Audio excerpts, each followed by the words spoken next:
Recording in progress. Thanks, Claire. We call that lady Claire now. Nice. I was going to ask if that was the official name, but yeah. Yeah, we're trying to make it a thing. We're spreading it around our... All right, awesome. Nice to meet you, Claire. Thanks for the recording. Yeah, we're kind of hoping that she evolves into a nice AI that, like, cares about human beings. Yeah. Because she's at all our Zoom calls. Hopefully she takes after the heroes then and not the villains. Yes, yeah. Hopefully there's a preponderance of decent humans using Zoom. Hopefully.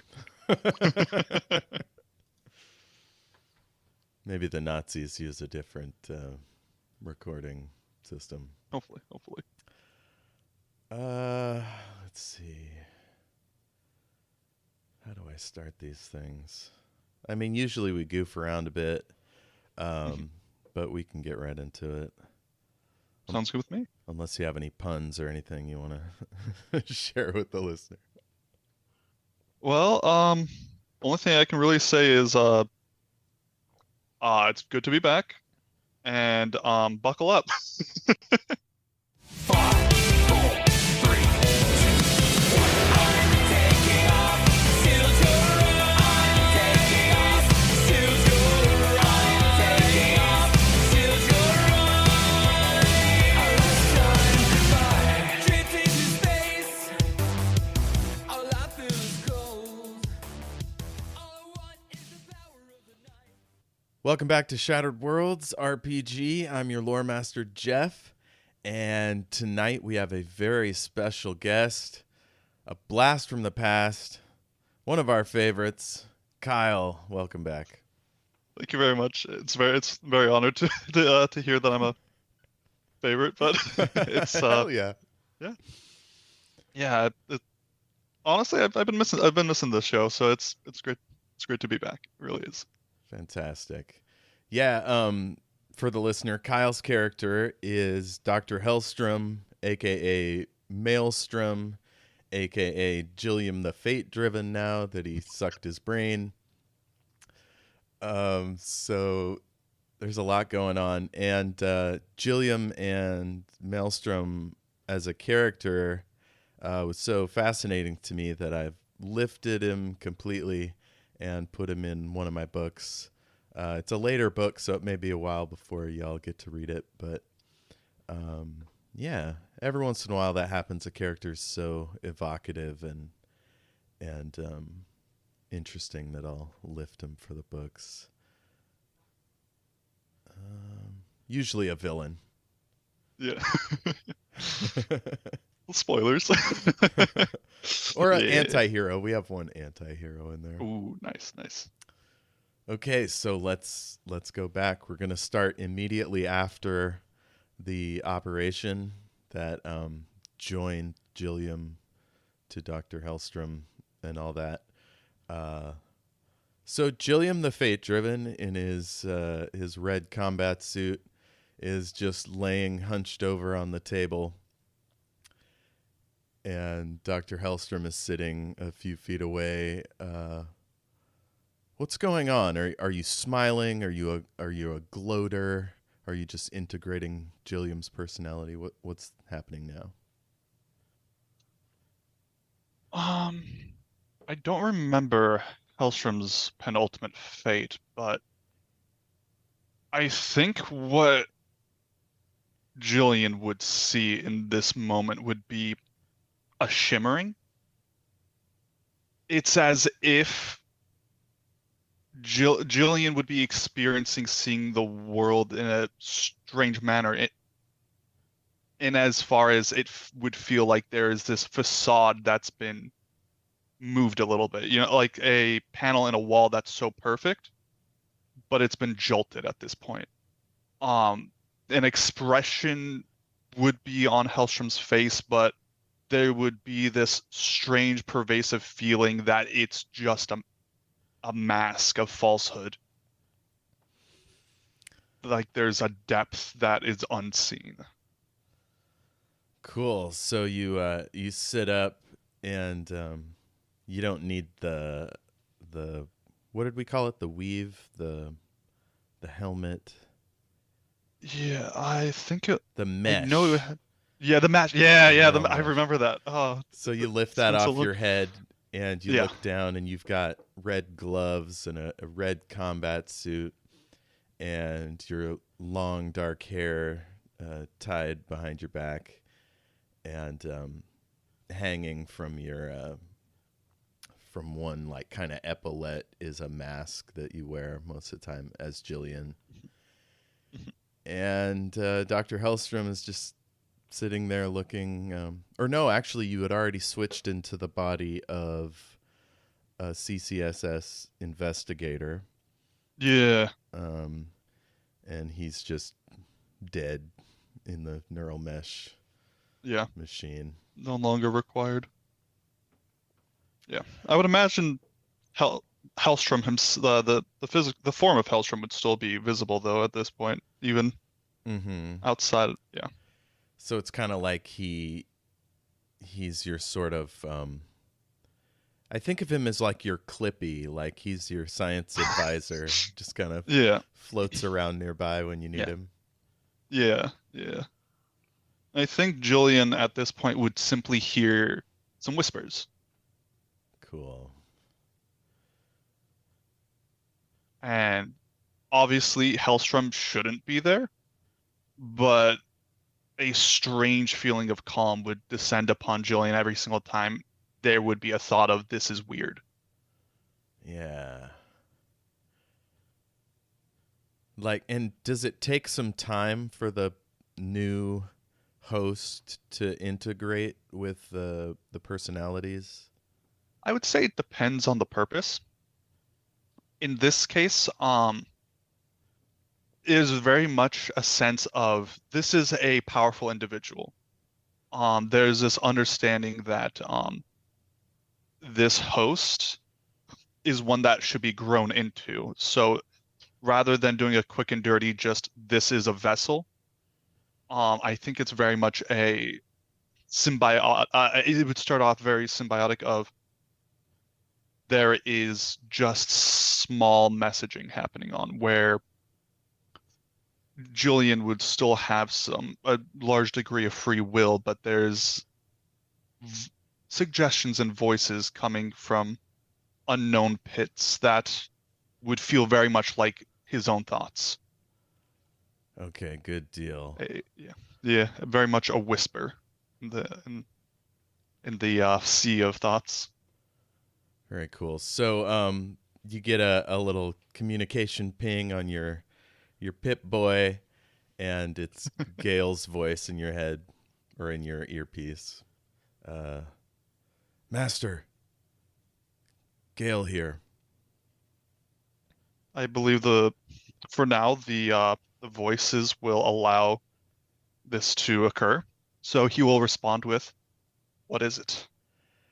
The Ascendancy Diplomatic Corps has arrived in orbit with several ships, and the what do you call it? The head of the department, the director, I guess. Yeah, that's a good term. Vaba Yassim would like to have a meeting, and also No. we're making. We've been recruiting some of the survivors of the Excelsior Initiative, and they'd like to meet you. Now, it's been some time, so I do apologize, but I'm assuming with the Excelsior survivors, that's something Jilyam it looks favorably upon. But this ascendancy, I know he's got this whole religious cult going on. What's the relation there? So Jilyam was a priest of the state religion over in the Yafridi Empire, and I think it's the Ascendant Mysteries.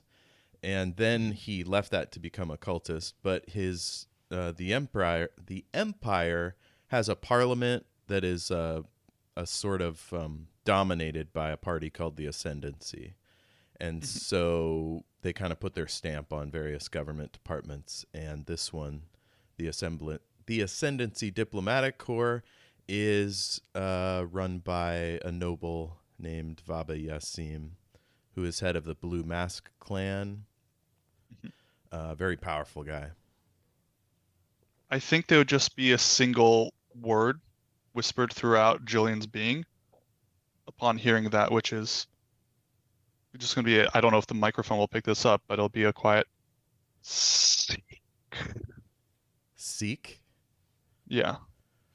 And there'll just be a affirmative. Send them my way from Jillian's mouth.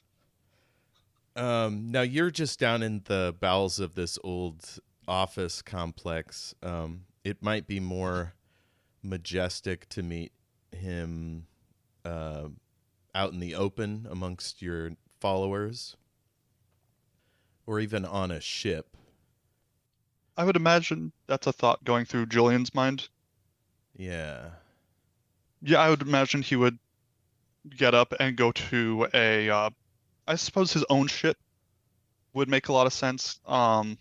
Based on what I heard from Jillian, that I think would probably be a move he would do. So, and I think the voice in his mind currently will simply allow him to handle things as he would.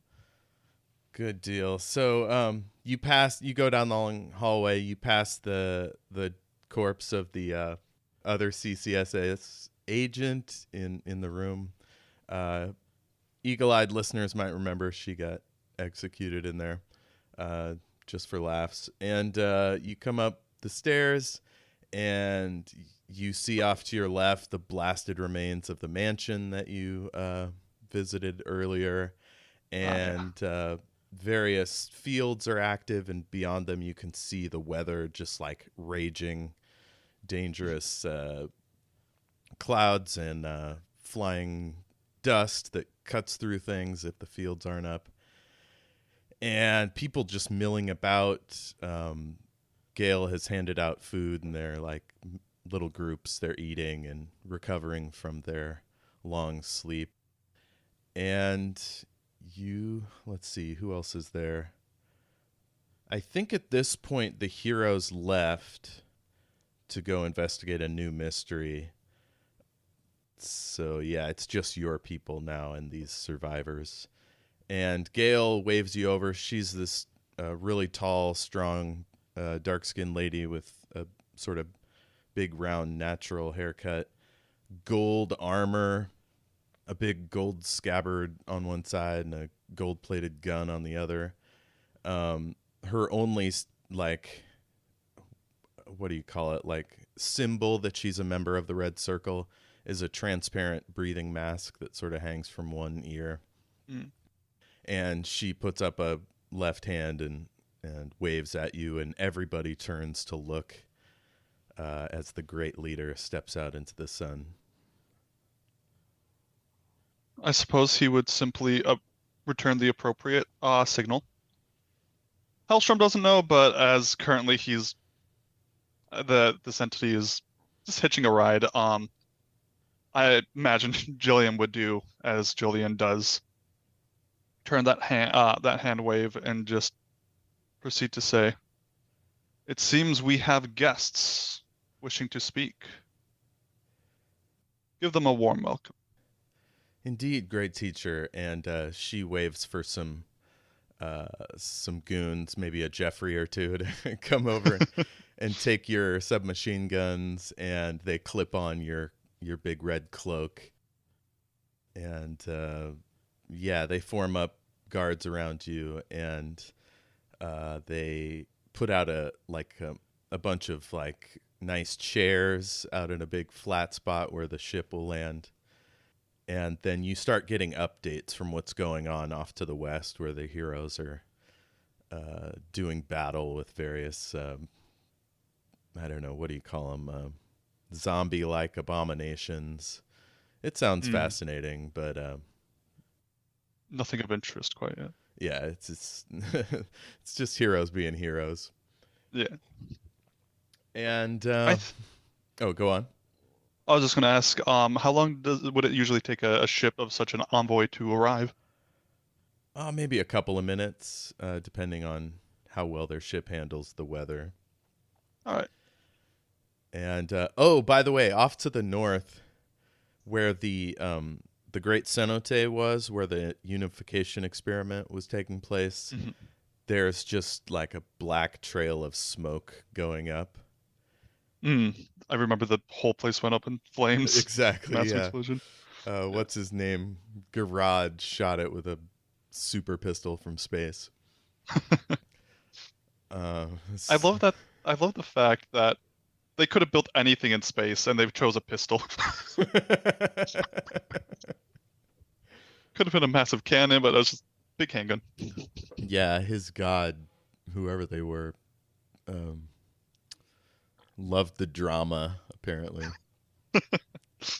Oh, Amazing. and that's one hanging thread, which the Jilyam is interested in what that weapon was, and if, All right. and if maybe he could get it for himself. So yeah, you're getting reports. Basically, the Cobalt, which brought you here, it's a pirate ship.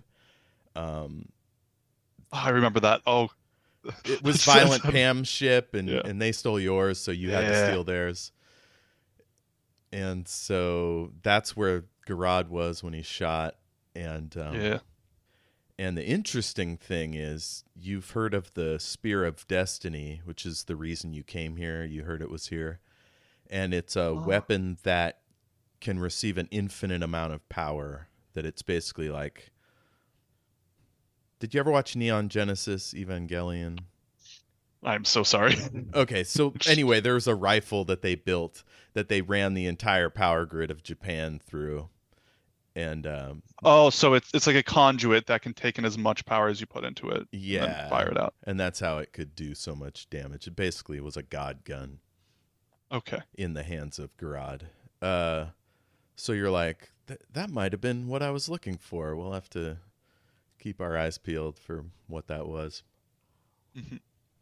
So a shuttle comes down. It's this brilliant silver and gold number, and it drops down. The ramp opens up, and a guy in a yellow and green robe with green gloves. He's got gray hair, sort of swirled up in a, I don't know. You ever seen Bram Stoker's Dracula? Francis Ford Coppola. Anyway, Dracula was when he's an old guy. He has this big swept up do. Okay. Londo Mollari from Babylon 5. Google a picture of him. It's similar. And beside him is this tall, willowy, elegant, blonde Yafriti woman that I think you've spoken with on a voice call. I'm not sure if you met her in person. But her name's Judith. I don't believe I met many people in person last time, so Yeah, I think you were part of a holo call up to the Cobalt. Yeah. So yeah, she's looking around. They have sunglasses on because it's pretty bright here, and they step down and they're surrounded by guards. And one of them is even the most expensive type of mercenary, a Zentrite Skyblade. They have cyber tech that lets them fly, basically. And this one has a big rifle, and they come down first, and the guards fan out. And Yasim and Judith, Ibarra, come forward, and they sit down on their chairs around the little camp table where your various data pads are. And Yasim dips his head a little bit and gives a sort of hand gesture that's like when the Emperor says hi, that kind of thing. I gotta ask, is this something Julian would respond to? Jilyam doesn't do any of the respect gestures. Got it. He doesn't bow. He doesn't, basically in Jilyam's mind, he is the only important person in the galaxy. Perfect. Okay. That lines up perfectly. All right. So yeah, he's gonna do as Julian does and just basically acknowledge that they arrived with just like a nod, not a bow. Yasim takes his gloves off and he hands them to an aide and he sits down.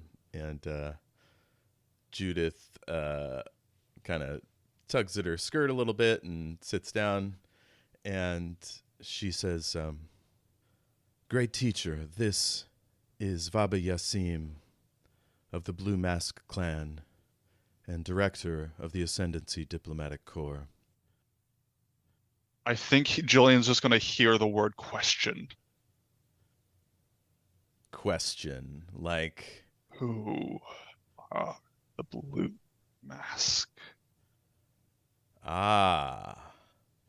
So Maelstrom doesn't know the Blue Mask, as if like they were a later clan from after. I would imagine so. The way I see it is he knows a lot, does not know about the current politics of all these empires and things going on. It's in a way beneath his own goals. Okay, cool. So you could easily access your hollow network if you want to do that, or you can ask somebody. I think a power move would just be to ask these two envoys directly who the Blue Mask clan is. Even if Jilyam himself knows, I think this mental pressure to ask is great enough. Okay, Yasim and Judith look at each other kind of confused, and then Yasim goes, well, we don't share all our secrets, but we are one of the more prominent family clans in the Afridi Empire. You may have heard of my son, Yifrim Silvertongue. Jilyam knows Yifrim Silvertongue was one of the disaffected Yafridi youth that he was has had feelers out to maybe join the Red Circle. I suppose at this point Jilyam would just say, "I'm familiar," and the voices are satisfied. Yasim says, "Well, with that done, firstly, I want to extend the Emperor's thanks for what you've done here, rescuing these people, many of them heroes of the Second Yafridi Rebellion, trapped here these 28 years. We do you great honor, Jilyam." I will accept this honor, but I assume there's more. There is indeed, and he flicks a finger, and all the guards kind of fan out, and Judith pulls out a sort of silence field generating pyramid. She sets it on the camp table. I think Jilyam will allow his own guards to do the same. Okay. Except Gale, because Gale seems important as far as Maelstrom is concerned. So. Oh yeah. I mean, she's your sword, basically. I mean, literally too. Yeah. So she says, "This will enable us to speak freely." And Yasim says several things, of course. There's all the intelligence that we could gather from the survivors. We were hoping that, His Majesty was hoping that you would assist us in their interrogation. Debriefing is a nicer way of putting it. Another option is to help us find the weapon that destroyed the experimental facility to the north here. And he points towards the trailing smoke. Assume Jilyam is interested in that immediately. He says there's also something to our west in the long disused remains of the planet's capital, Shamzuram. Some of your friends are investigating it. Gale tells me you elected to stay here, which is understandable after your great ordeal. We have an agent within that group who we believe will secure any secrets there and bring them to the ADC. As you will be partnering with us on these various efforts, we'd like you to have first crack at any technological secrets that may be discovered there. I gotta ask, based on what we've spoken, it sounds like partnership is not something Jilyam would be inclined to call this. If it was anybody but the emperor of one of the six peoples, he he would brush it off. But clearly, until he becomes emperor, there's not any greater alliance one could Okay. form. So he's fine with alliance as long as they are good standing. Yeah. Okay. I think from what you said as well, Jilyam would probably immediately be interested in the Spear of Destiny like item. However, I think as he would be going to say it, there would be a slight headache and a single word that says that's a quiet rumble, almost as if it's coming from outside of him, that simply just states, no.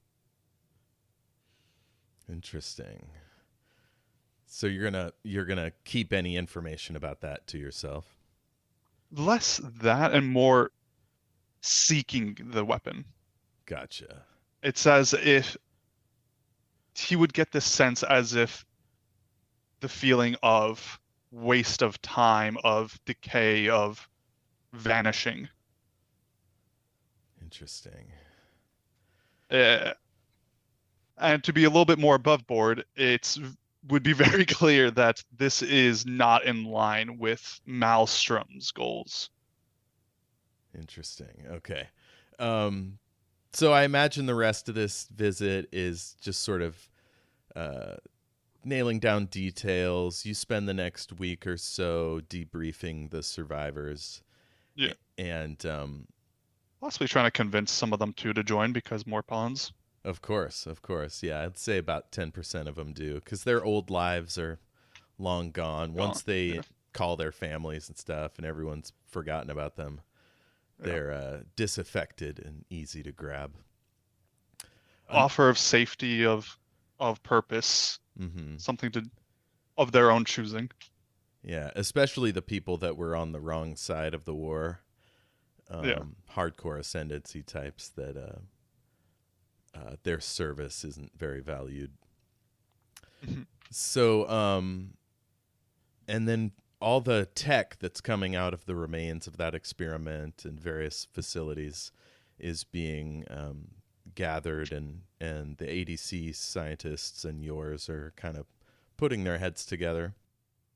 I imagine in your role as Dr. Hellstromme, you kind of have your hand in. Yeah, from what you've spoken, it sounds like Jilyam is not much of a science type. He's a collector. Collector, not a... Yeah, he's obsessed with ancient tech, and then he surrounds himself with whatever tools he can get. I would imagine this entity would now suddenly be giving insights as to what to do with this technology. Cool. Strange esoteric methods to make use of this new cache that's being discovered. I would imagine prior, Jilyam's guidance would mainly be hey scientists, figure out how to do this. But this would be more along the lines of, this is how you will use it to this effect. Cool. Yeah, so using all your greatest tools of secrecy and leverage and everything, you're able to keep some of the secrets in-house so the ADC doesn't have all of it. Of course. And also during that week, one of the heroes of the rebellion, a guy named Peregrine Flint, is among that group that liberates Shamzaram and this weird ancient necromantic machine called the Infernal Engine. And its creator, a ancient Mistral named Barrowman. And he's taken into custody. The machine is taken apart and lifted off to a facility to study. And Yasim passes the whole operation over to Judith to oversee, and a few more partners are brought in. Your group, you get a few more adherents. The Red Circle's win, having achieved all this, is getting some notoriety the press is starting to talk more about you. And meanwhile, Violent Pam has just become a inveterate pirate and has taken your role as number one enemy of the state. So you're even getting a little legitimacy that way. Fantastic.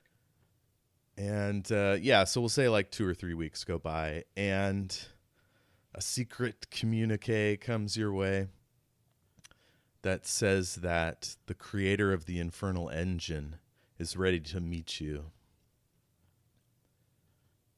I think for this, even Gale will be left behind because I'm imagining that this is very closed doors.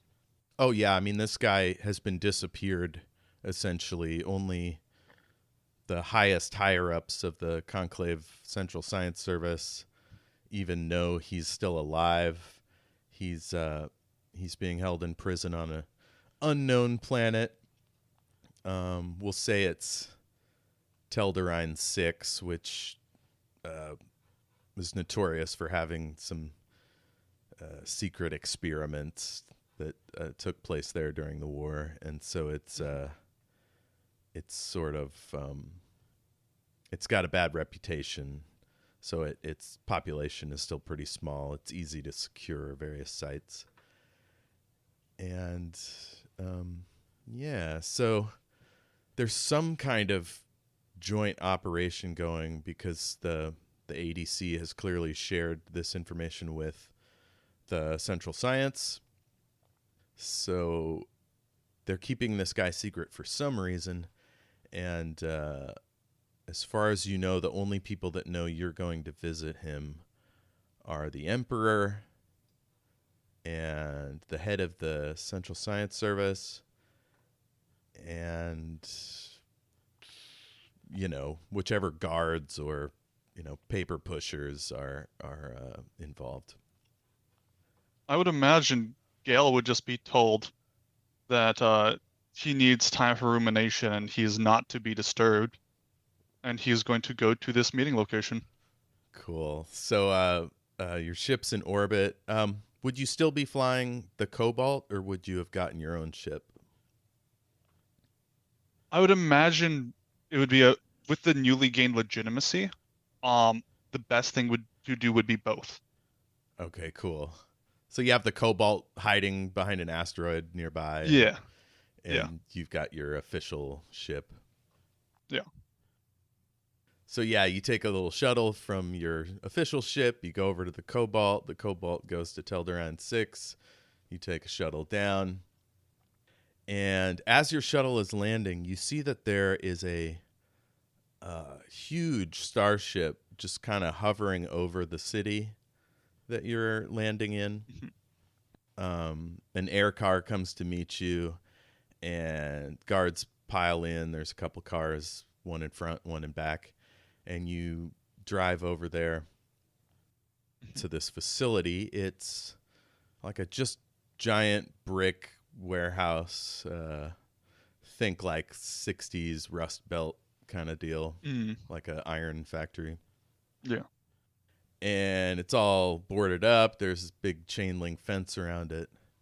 And your air car dips down and lands. And the doors open. And, you see 3 MPs manning a guard shack and a few kind of patrolling, the perimeter of the fence. And you'll simply walk past them. They should know better. As soon as they see you, they just pack up and step out of the guard shack and head away. And, pretty soon the guards are completely gone. Nobody's around. Your guards spill out of the car and wait for you to step out. And as he steps out, he's going to walk over to the factory alone. Okay, he steps through. You get to the guard shack and you see 4 bristly, scary-looking dogs sort of sitting at attention on either side. I think he'll just wave a hand at them and a slight bit of. I don't know what Jilyam can do. Jilyam has a presence, but it only works on humans. Okay. Maelstrom might have Yeah, some I'm other thinking this tools. is some strange force will force the dogs to panic. Okay.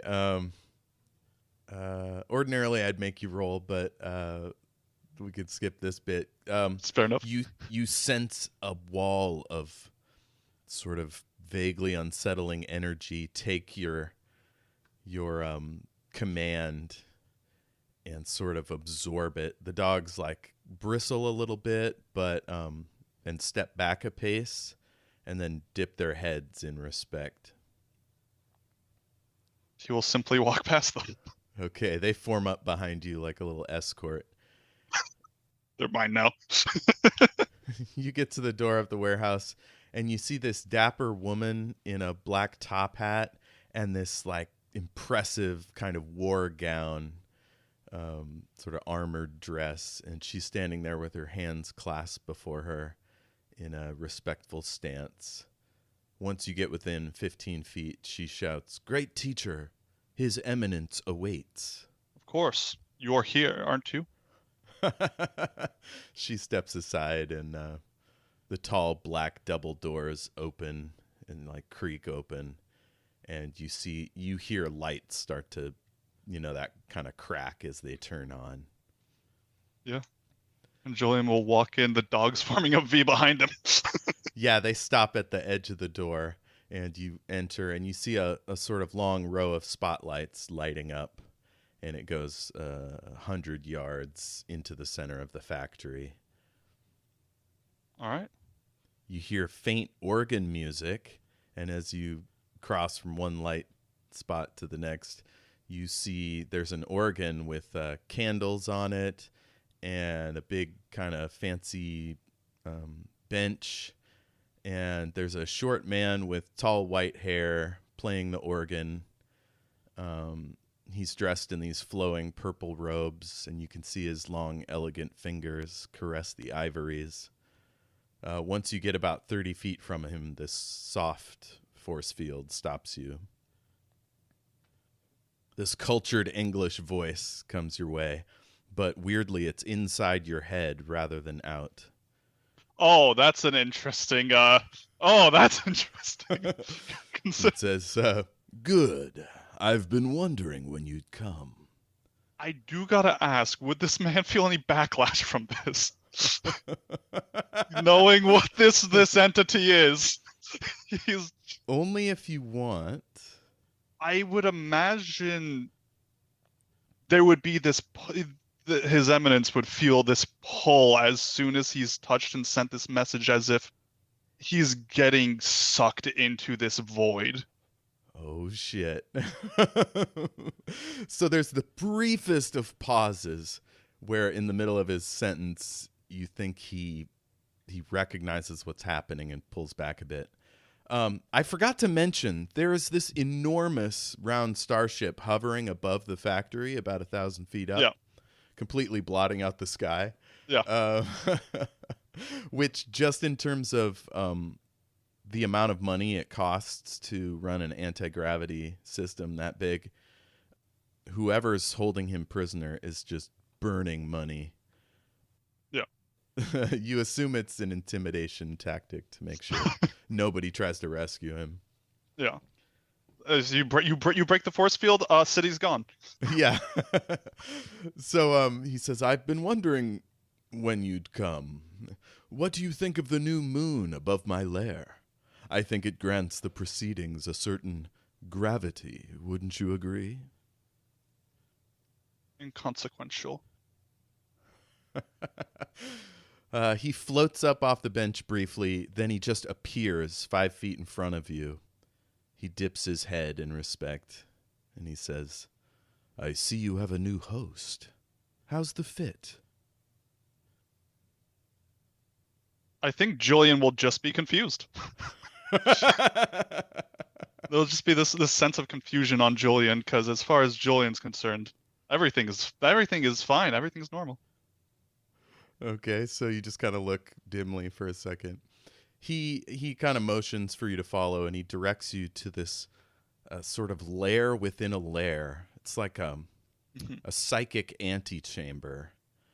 And as you look around, your Jilyam self is discomfited by this, but and your previous host, the investigator, his name's not coming to mind, but that guy, he is horrified, and if he could vomit, he would be. It's like a museum to Barrowman's crimes with like friezes and statues made of body parts. There's blood running in great streaks all around the exhibits as if like they were bleeding as they were dragged into place. Yeah. Barrowman smiles and his teeth are gleaming. There's this sort of dark aura hugging his form. He says, "I thought you might enjoy a more traditional meeting place. Something more befitting your station as Corpsila Eternum." And that's one of Maelstrom's ancient names. I think Julian is continuing to be confused at that one, but I think there would just be a slight.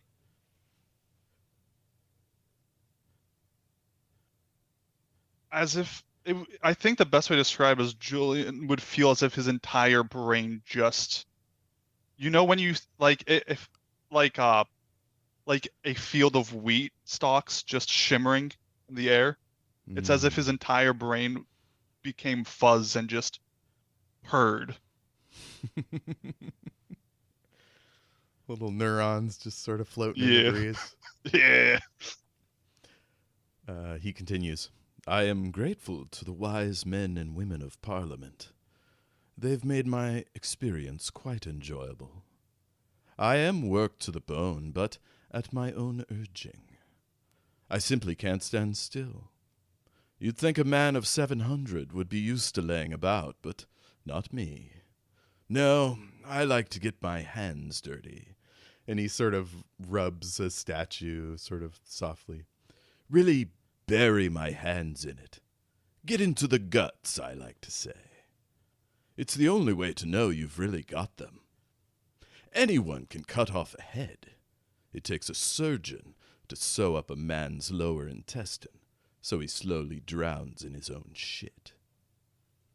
He smiles as if this is the funniest thing he's said all day. I'm of the complete belief that Julian is at this point looking around himself as if like, are you talking to me? Like, who are you talking to? Who's this for? And Julian's just gonna ask, why has the Emperor asked me to meet with such a deranged man? Perhaps you have something of value to add. One of his white eyebrows goes up and he says, "Deranged? Well, I'm from an earlier time, you understand."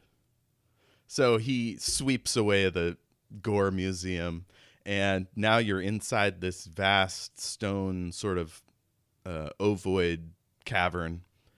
And there's all these openings along the walls where you see figures are standing still, and there's this stone ramp around the outside that ends at this sort of if like a fantasy ramp through a cavern. It's like what's holding it up is completely sci-fi physics. It's like Apple stairs without any of the supports. Yeah, and there's a big round pillar in the center, and on it is a sort of holographic representation of what used to be there. And it's these gigantic ribs made of some ancient metal. They've got all these runes all over them. There's 4 of them, and they're slowly spinning. And in the center is this sort of control station. And then you see these holographic kind of cranes reach down and take the ribs and pop them off and lift them up through. Now the ceiling has been opened by giant robots or whatever, and they're lifting the ribs out. He says they've taken the ribs of my infernal engine and used them to power their new invention. I told them they won't work without pure human Xian energy, but these wise sages think they've found a way. They'll soon learn there's no such thing as a work-free feast. Someone has to sacrifice. So it might as well be someone you don't care about. I'd recommend myself for the task if I wasn't so busy creating the next great mystery. But what about you, Mr. Fate-Driven? What have you come to me for? Has the Emperor decided to set me loose? As long as I serve the great and wise Jilyam, the barefoot peddler? The barefoot peddler? He's trying to goof on Jilyam, sort of trying to... So it's weird, like he knows you're not Jilyam, Yeah. but he's sort of poking at the spirit of Jilyam inside you, Yeah. trying to play on his ego. I think Julian would just look at him and just say, I was told you wanted to speak to me. Ah, yes. He drifts around and looks back up at you. You seek to turn your people into robotic drones, and you want me to teach you how. Very well. Go over there and fetch me that Z-clamp. And the museum vanishes, the holographic chamber vanishes, and you discover yourself in a full laboratory with isolation room, freezer, central power generator, and more. Bodies are bagged and laying on multiple gurneys. You see someone sitting inside a metal frame with a tarp over them. Barrowman goes up and sweeps the tarp off, and they look up. It's a woman, maybe 40, in a hospital gown, and she just kind of blinks dazedly in your direction. I would imagine Julian it doesn't do well with commands. So I'm going to assume that his first instinct is to say, do it yourself, but I think the entity, Vernum Corpses, is simply going to have no longer whispering, but simply shout, do it. Okay, Jilyam goes over and fetches it and hands it to Barrowman, and he... Imagine Julian's confused as to why he's done this. Yeah, he picks up a device that looks similar to your neural mesh, and he clamps a cable into it. He says, you can make an imprint of yourself using this. And he puts out a hand, and the floor opens up, and this fucking big gurney sort of thing comes up. And on top of it is something sort of roundish. He flicks his finger, and the tarp over it comes off to reveal a sort of giant brain. It's got all these weird nodules and tentacles, sort of purpley, pink, white. And he pulls up one sleeve of his robe and rummages around inside the folds for a while. And then he brings up this smaller brain shape. It's a little bigger than a normal person. It's orange and squishy. He starts squeezing it, and it lights up, and it sends all these flashes throughout the giant brain. Mm. And the sitting woman's face shifts and then sags. Barrowman pulls his hand off the brain and walks forward. He snaps his fingers in her face, and it looks up. It speaks in a feminine voice, but with the exact cadence and timbre of Barrowman himself. It says, hello, master. And he turns to you, he says, what do you think, your lordship? I think Julian is smiling, but there's a rumble as this time Barrowman's mind is being touched. Ooh. What's your intent? To speak a single word. Ah. That word is going to be primitive. Primitive. Julian looking impressed, but the entity that Barrowman seems to want to speak with is not impressed, because Bearman can probably tell at this point that something very similar is going on with the physical being in front of him. Cool. So he sort of like raises his eyebrows as he gets that sentence or that word, Yeah. and he smiles a little bit. He says, "You can imprint yourself on any mind, as long as they have a neural network installed in their brain. Any cybernetic structure will do. And the control signal can be transmitted through any number of devices. I'll even help you design a version that can operate from orbit. Does this serve your interests?" To turn everyone into the red circle. I see. Quite. And what benefit does that bring you? Freedom?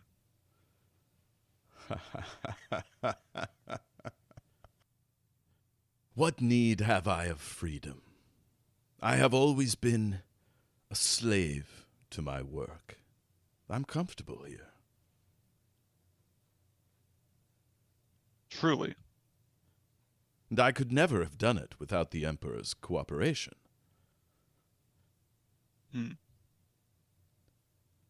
Tell me, where did you find the technology for this? I've been working on it for hundreds of years. I had a brief interregnum where I couldn't get access to modern technology. Couple 100 years, nothing too difficult. But now, with all the resources of the Ascendancy, the Empire, Central Science Service, everything I need is at my fingertips. And yet that's not enough. Is it? You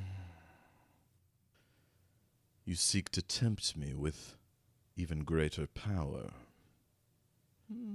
Sensible, given your current position. And he sort of waves at your body. Yeah, I mean, Jilyam's going to continue to be confused. And I think Jilyam's just going to say, well, why else would you offer me the power to become the Emperor of all, then?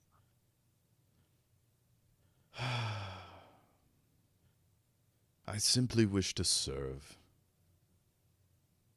I've always known it, and surely you must now know it. I am integral to the shape of humanity, a shepherd of ancient forces. I am intent on restoring this galaxy to its wise and ruthless former inhabitants. And now he's talking directly to you. The Shaktaseti have long sought to return to our realm, perhaps because of you, great sovereign of destruction. They finally shall.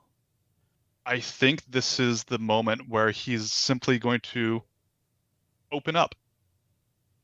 Quite literally.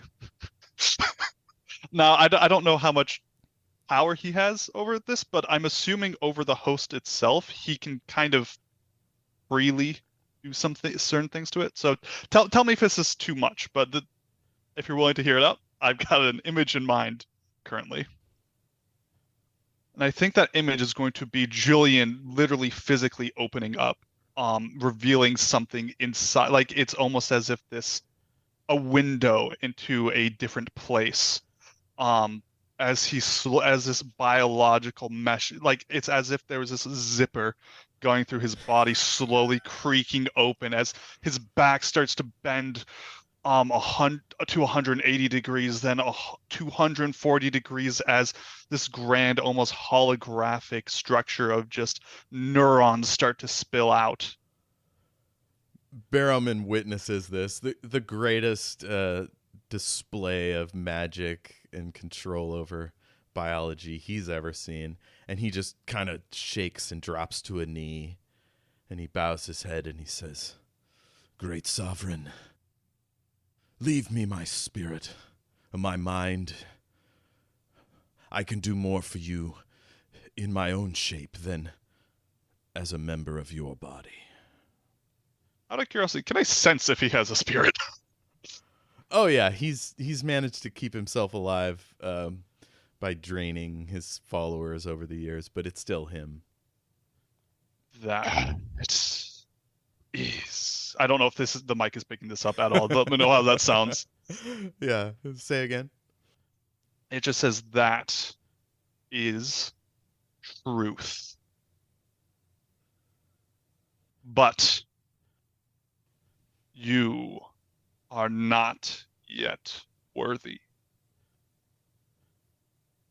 He looks up at you and stares at your horrifying shape, which we can't even describe. It's that alien, and he just forces himself to take it all in.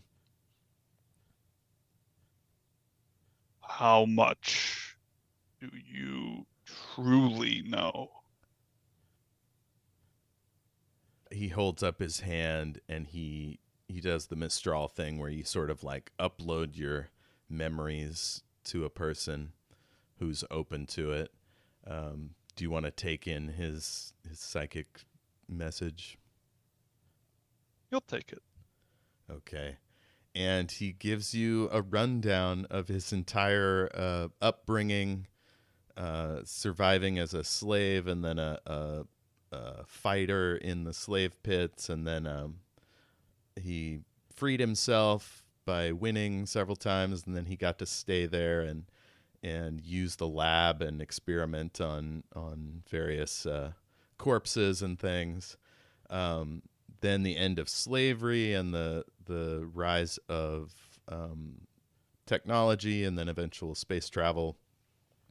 And then he was on Kavar 2 for a few hundred years, and then the climate change got so bad that they left the planet, and so he's just been all alone ever since, grabbing the few survivors in the area and experimenting on them and all this stuff, and getting more and more books and knowledge.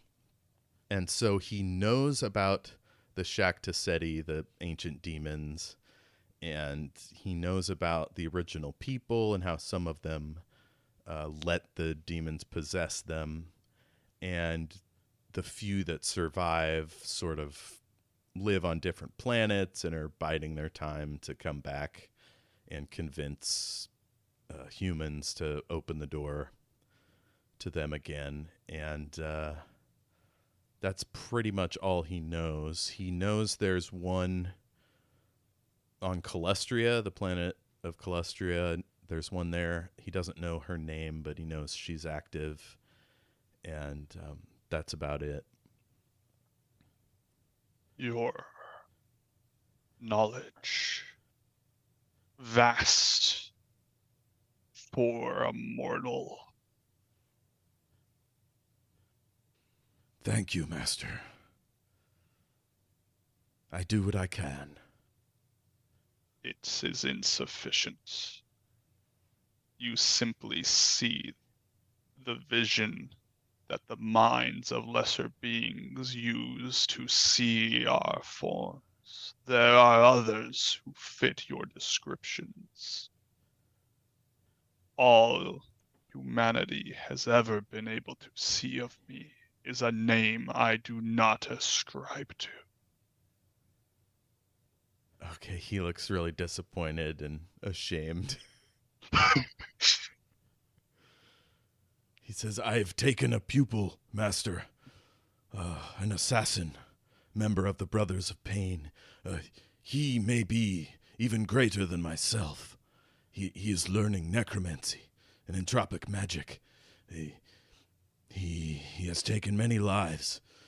Soon will surpass even myself. Perhaps this can be my gift to you. A mortal view.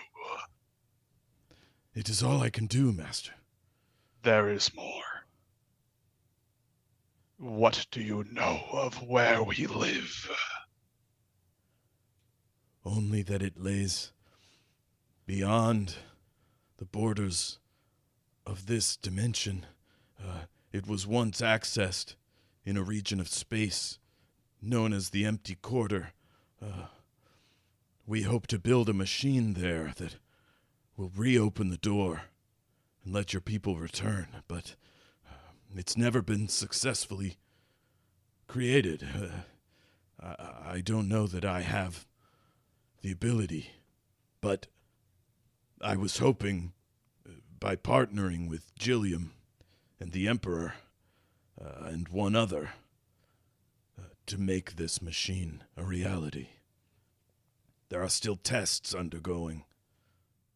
The thing I mentioned earlier about the infernal engine. Have you plans? For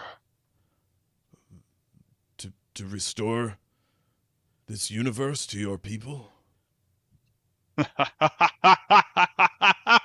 is this cacophony of, it sounds like if you were to be in a hall across another hall of which there's just a crowd of people laughing just spills out.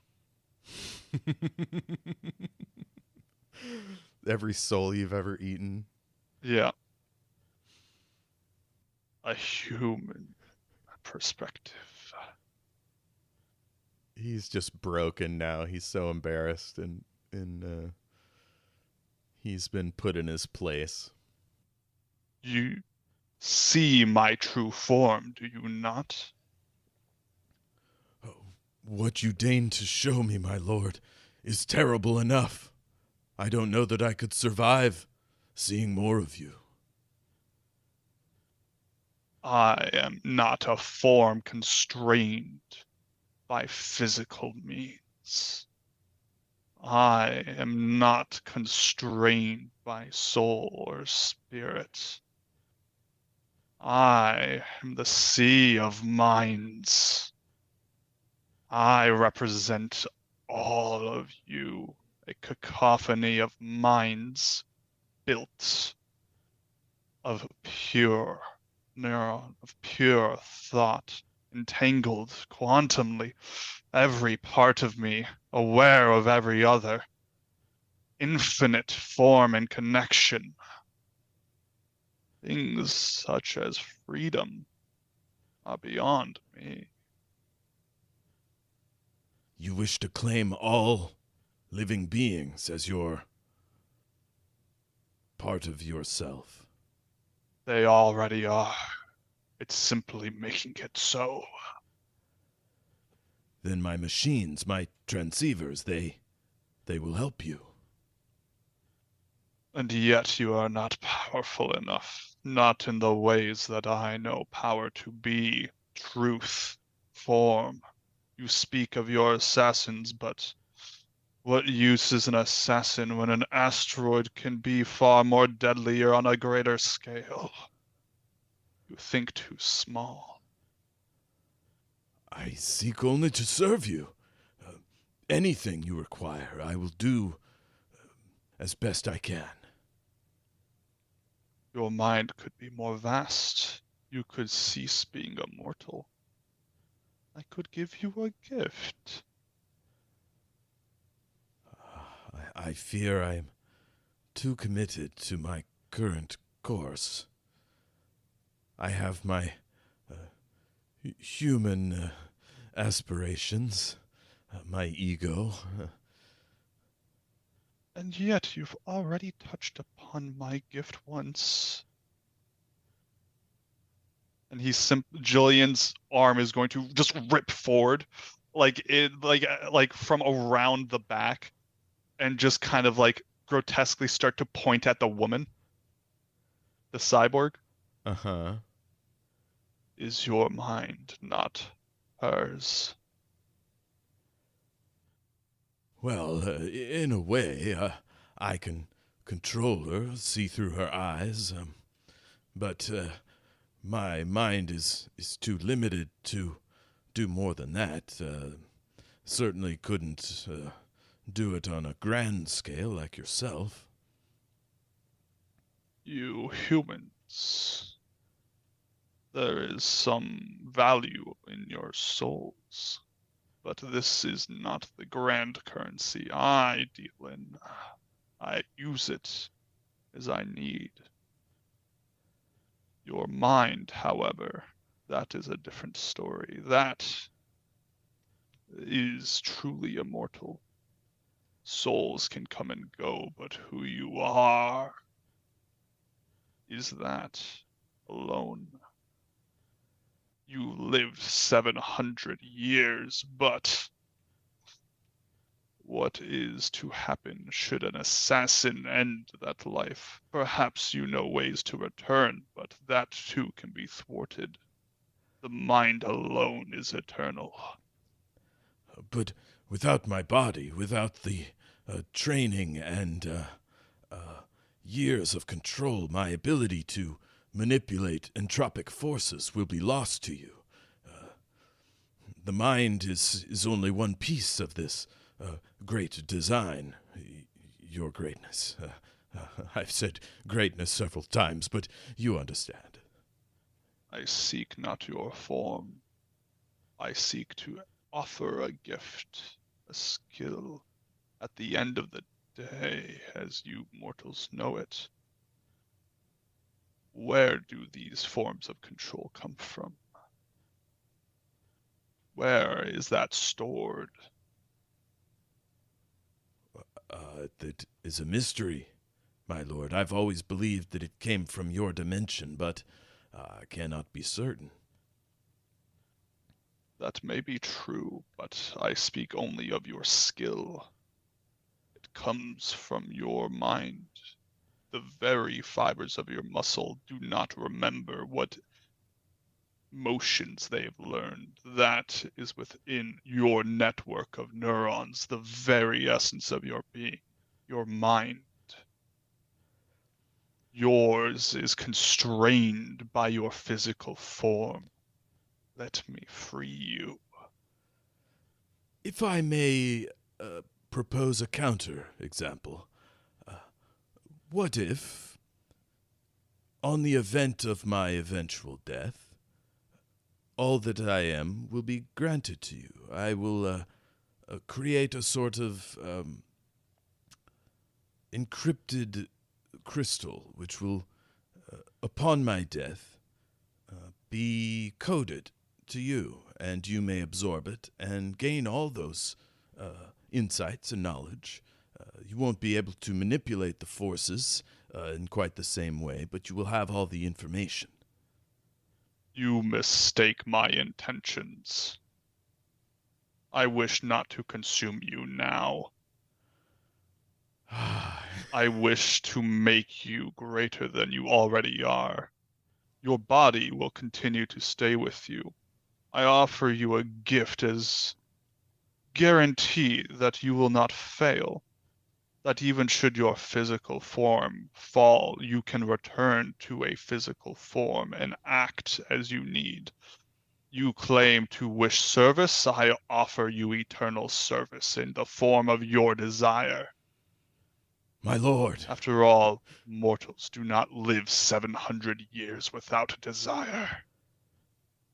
He just smiles and bows his head several times, and he says, any gift you wish to give, I am thankful. Then accept my pact, and upon that acceptance you will gain many a boon. An unending, true, immortal form, that of your own mind, your own body, to return whenever it need be. And the other, your mind will expand. It will have access to all it could ever want. Your work shall be unending, for there is an infinite mystery, and you alone in this dark galaxy of yours will touch the mind that beyond which you are owed capacities you could only dream of. You will have the mind of one of the first at your disposal. Unending power of the mind. he's just broadly smiling and if he didn't have composure, he'd be fiddling his fingers together. He's so excited. And if you somehow perish, I will simply collect your mind, but with my gift I grant you, I doubt that will come to pass.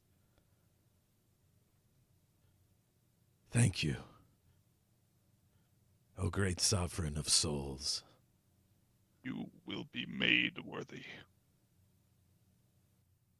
And for this next image, just a chain of neurons will start to spill out from this window. It's tiny because I'm imagining to do something that physical on this plane would be difficult, but just enough to basically offer a small gate towards him.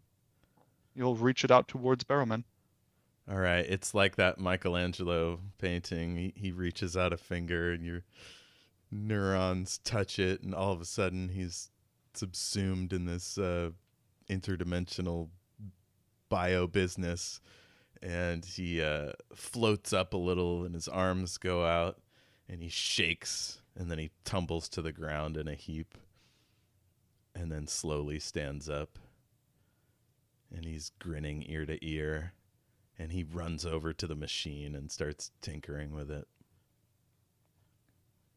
Yeah, I would imagine it would feel as if a wave of liquid is like an estuary having been broken out into the ocean.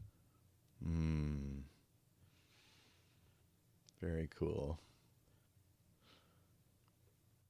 So after that, Jilyam and the other conspirators work together, and they're gonna test out the infernal engine parts to run a brand new drive called the SVA drive, and that is what's happening over in season 5.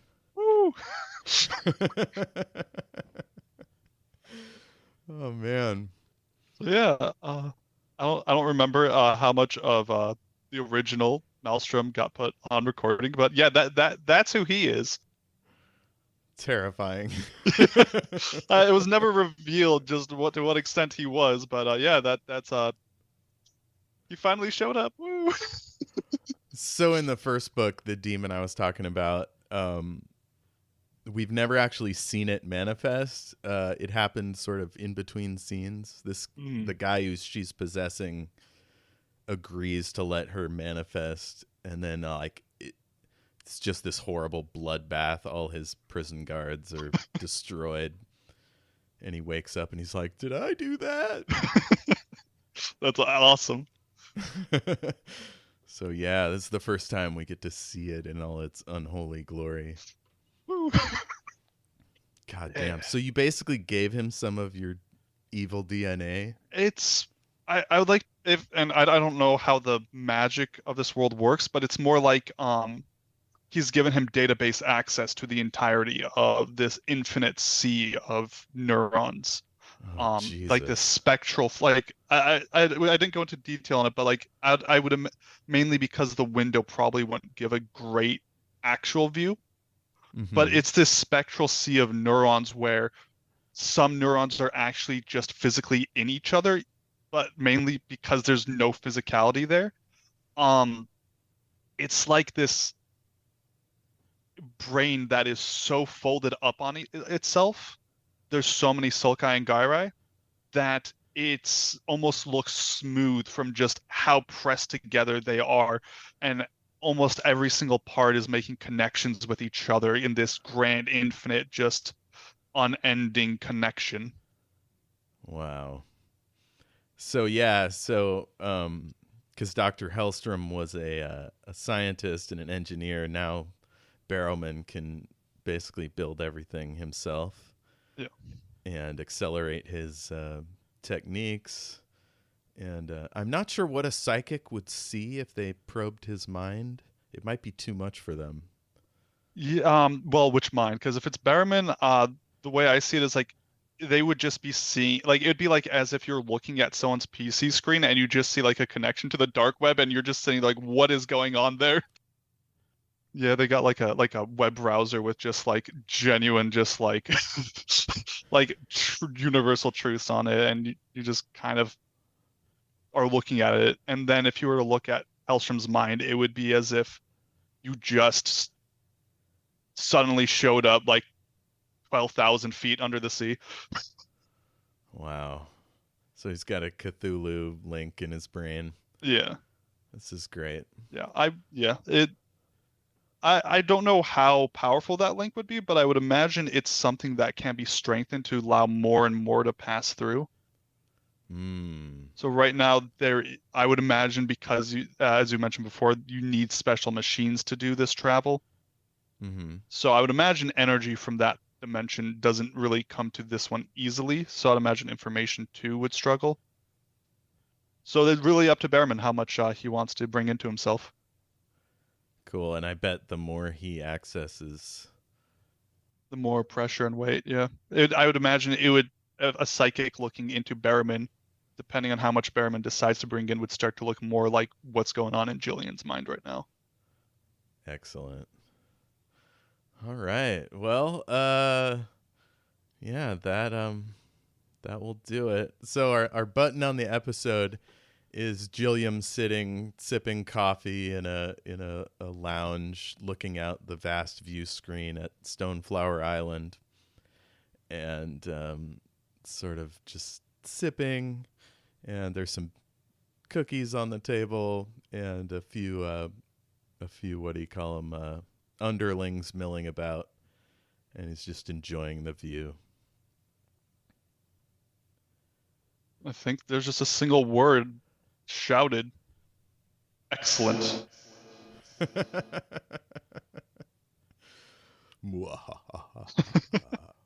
So yeah, hopefully, Clara, the misrecording, Clara doesn't take that one in.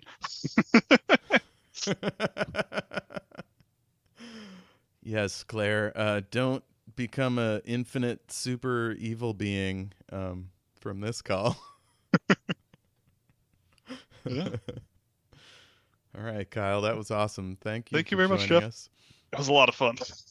Hell yeah, folks! You can find us on Facebook and Twitter at SWRPG Pod.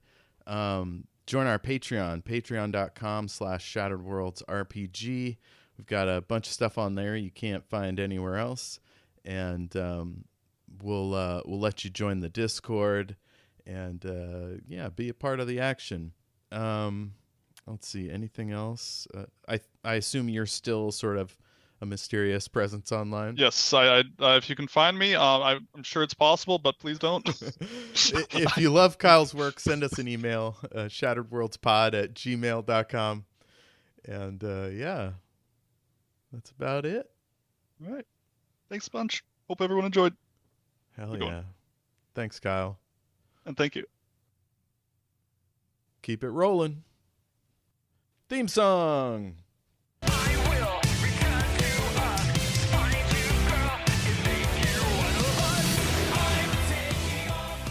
Shout out to Space Knife for letting us use their track I'm Taking Off, Shield Your Eyes, from their Into the Black Hole EP. Thanks, Space Knife. Keep it rolling.